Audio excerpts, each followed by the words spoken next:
Today, we're diving into something pretty amazing. It's the story of how a new kind of AI figured out a simple yet super powerful rule for creating mind-blowing images. We're talking about the AI that learned to scale.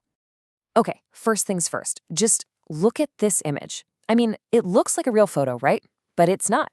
This was created from scratch by an AI. So how on earth does a machine create something so lifelike out of thin air? Well, the answer starts with an idea that honestly sounds a bit like magic. It's all about sculpting with noise.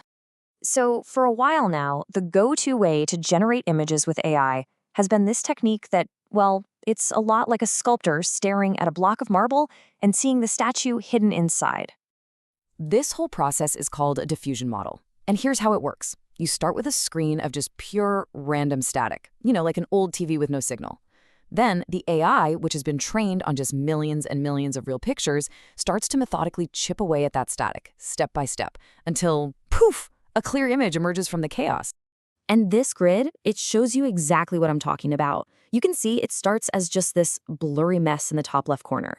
But as you follow along, you can literally watch the model denoise it, revealing more and more detail until you have this super sharp, crystal clear picture of a toucan. It's an absolutely incredible transformation to watch. Now, for years, the engine running these diffusion models was almost always this one specific architecture, something called a UNet. Think of it as the reigning champ, the absolute go-to for this kind of work. But, as we all know, especially in AI, no champion stays on top forever. And that's where our story gets interesting.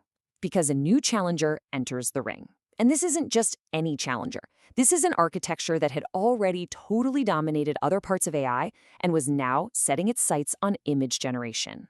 So let's look at the tail of the tape here. In one corner, you've got the UNet, the established king of image diffusion. And in the other corner, the transformer. Now, if that name sounds familiar, it should. This is the powerhouse architecture behind giants like ChatGPT. It completely changed the game for how AI understands language. So the billion-dollar question was, could it do the exact same thing for images? And that's it. That's the simple, brilliant question these researchers wanted to answer. What happens if you take the undisputed champ of language models and just slot it into the engine of a diffusion model? Well, the answer is what you're looking at right here, the Diffusion Transformer, or DiT for short. This diagram is basically the blueprint. They took out the old UNet engine and swapped in a brand new one, built from the ground up using transformer principles, but tweaked to handle images instead of words. So you're probably wondering, wait, how does an AI that's great at reading sentences suddenly learn to see a picture? Great question. The trick is, it treats the image as if it were a sentence. First, it patchifies the image. Basically, it chops it up into a grid of tiny pieces, like a jigsaw puzzle. Then, each little patch gets turned into a token, which is just a piece of data the AI can read. Finally, the transformer just reads that whole long sequence of tokens from start to finish, the same way it would read words in a sentence, to understand the entire image. Pretty clever, right? Okay, so once the researchers built this new DIT model, they started testing it. And that's when they stumbled onto something remarkable. They found this incredibly simple, totally predictable connection between how much computing power they threw at it and just how good the final image turned out. And this chart is the money shot. It shows the core discovery perfectly. On the bottom, you have G-flops. Just think of that as raw horsepower. And on the side, you've got the FISD score, which measures image quality. And all you need to know is that lower is better. And look at that line. The trend is just crystal clear. The more horsepower you give the model, the better the image gets. The error rate just drops and drops. It's this beautiful, simple rule: more power, better pictures. I mean, the researchers themselves said it best. They basically found that the most critical ingredient for making these DIT models better was just more compute. It really boiled down to that simple rule: more power equals better pictures. Period. And if you need to see it to believe it, here's the visual proof.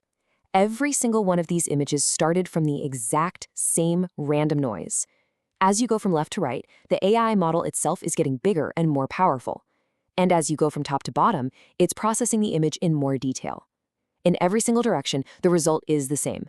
More compute leads directly to a better, cleaner, more realistic image. You just can't argue with. So, armed with this simple scaling rule, the researchers knew exactly what they had to do. They trained up a massive version of their model and put it head-to-head with all the previous champs on a standard industry benchmark. And the results? They weren't just good, they were record-shattering. All right, here it is, the final scorecard.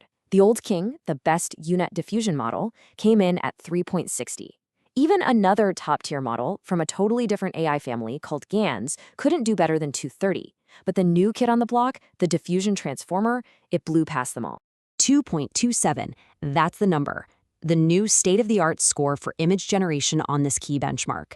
With this result, a new champion was officially crowned. And you don't even need the numbers, really. The proof is right here in the pictures. I mean, just look at the incredible detail in these images. The texture on the feathers, the little reflections in the water. This is the kind of quality the new champ is capable of. But you know, this whole thing is bigger than just one model setting a new high score. What this really proves is that the transformer architecture, the same one that totally cracks the code on language, can do the exact same thing for images. This is a huge deal. It points towards a future where one single, powerful AI design could be the key to solving all sorts of different problems. And that leaves us with a really fascinating question to chew on, doesn't it? We now have this clear, predictable playbook. More compute equals better images. So if this is what we can create with the scaling we have today, what in the world are we going to be able to create tomorrow?